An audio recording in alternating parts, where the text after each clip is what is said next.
Hello everyone, welcome to channel learn with ease. आज हम solve करेंगे स्पेशल पर्पस बुक्स मतलब सब्सिडरी बुक्स चैप्टर से question number 8 and 9। Chapter 11 TS Grewal की book से class 11 accounts. Online classes online tuitions के लिए आप मुझे स्क्रीन पर दिए गए नंबर पर व्हाट्सएप कर सकते हो अपना नाम और क्लास। और आप अगर सॉल्यूशन ढूंढ रहे हो टीएस ग्रेवाल और DK Goyal new edition book के, तो चैनल के होम टैब पर क्लिक करो, आपको सॉल्यूशंस अपलोडेड मिलेंगे। पोस्ट सेक्शन में एमसीक्यूज मिलेंगे क्विज की फॉर्मेट में, और एमसीक्यूज के सॉल्यूशन है शॉर्ट सेक्शन में। तो बहुत कुछ है चैनल पर, विजिट द चैनल। अच्छा लगे तो शेयर और सब्सक्राइब जरूर करें। जो क्वेश्चन नंबर 8 और 9 है वो आपका परचेज रिटर्न बुक से रिलेटेड है।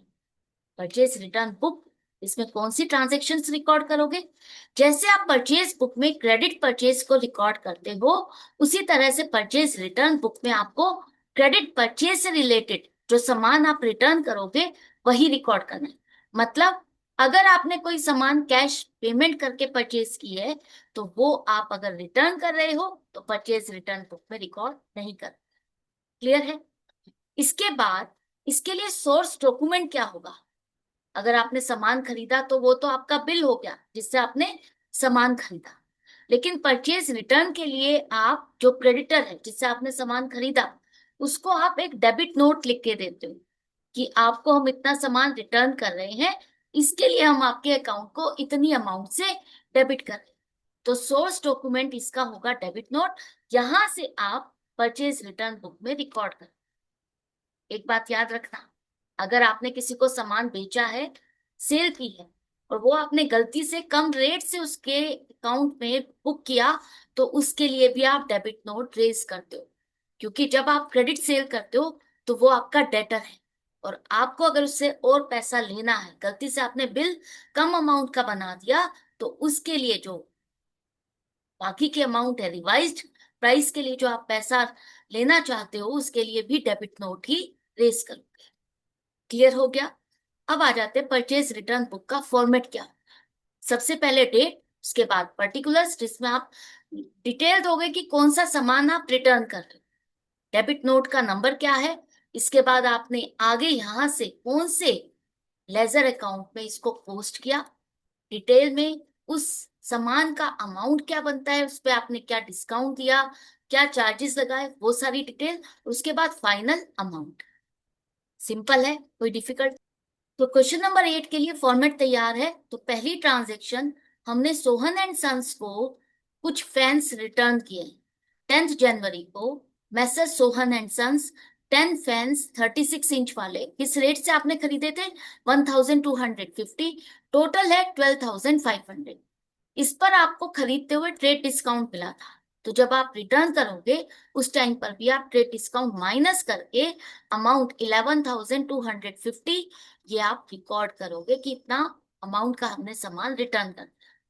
सेकेंड, हमने 25 जनवरी को सामान राम एंड कंपनी को रिटर्न किया 25 ट्यूबलाइट्स, जो कि 200 के हिसाब से खरीदी थी 5,000 की। इस पर आपको कोई डिस्काउंट नहीं मिला था, तो ये एज इट इज 5,000 की रिटर्न रिकॉर्ड।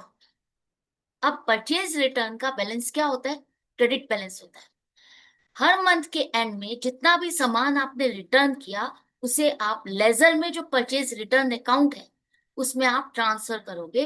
तो परचेज रिटर्न अकाउंट में आपने क्रेडिट किया टोटल 16,250। समझ में आ गया? डिफिकल्ट नहीं है। आपने परचेज बुक और सेल्स बुक को समझा है, उसी तरह से इसमें भी आपको रिकॉर्ड करना। अब आपको इसे लेजर में पोस्ट करना है। किस किस पार्टी को आपने सामान रिटर्न किया, उसका जो लेजर में अकाउंट बनेगा उसमें आपको इसे पोस्ट करना है। तो परचेज रिटर्न के केस में आप क्या करते हो? जिसे सामान रिटर्न करते हो उसको डेबिट करते हो। तो ये जो आपने सामान रिटर्न किया सोहन एंड सन्स के अकाउंट में डेबिट साइड पे पोस्टिंग करोगे to purchase return account 11,250। Net amount से करोगे ट्रेड डिस्काउंट, आपका बुक्स में रिकॉर्ड नहीं होता। इसके बाद राम एंड कंपनी की बुक्स में यहाँ पर भी डेबिट साइड पर to purchase return account 5,000। Clear है? तो ये क्वेश्चन तो यहाँ पर कंप्लीट हो गया। इसके बाद क्वेश्चन नंबर 9 में भी आपको कुछ ट्रांजेक्शन्स दी है जिसे आपको परचेज रिटर्न बुक में रिकॉर्ड करना है। सिंपल है, सीधा सीधा आपको दिया है कि रमेश ब्रदर्स को हमने सामान रिटर्न किया है। तो मैसर्स रमेश ब्रदर्स को हमने सामान रिटर्न किया 5000 का। यही अमाउंट आपका फाइनल है जो आपने रिटर्न किया, कोई ट्रेड डिस्काउंट नहीं है, कुछ और चार्जेस नहीं है, तो यही आप आउटर कॉलम में लिखोगे। नेक्स्ट आपने 8 अप्रैल को मैसर्स सोहन एंड ब्रदर्स को रिटर्न किया 10,000 का, यही फाइनल अमाउंट 10,000 आउटर कॉलम में। इसके बाद 17 अप्रैल को सामान रिटर्न किया मैसर्स महेश ब्रदर्स को 2000 का, ये भी आउटर कॉलम में आ जाएगा 2000।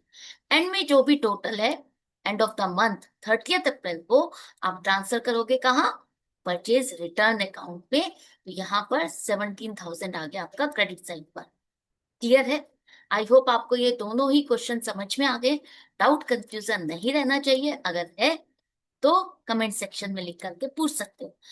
अगर आपको अच्छा लग रहा है तो लाइक का बटन प्रेस करना और ज्यादा से ज्यादा फ्रेंड्स में शेयर करना।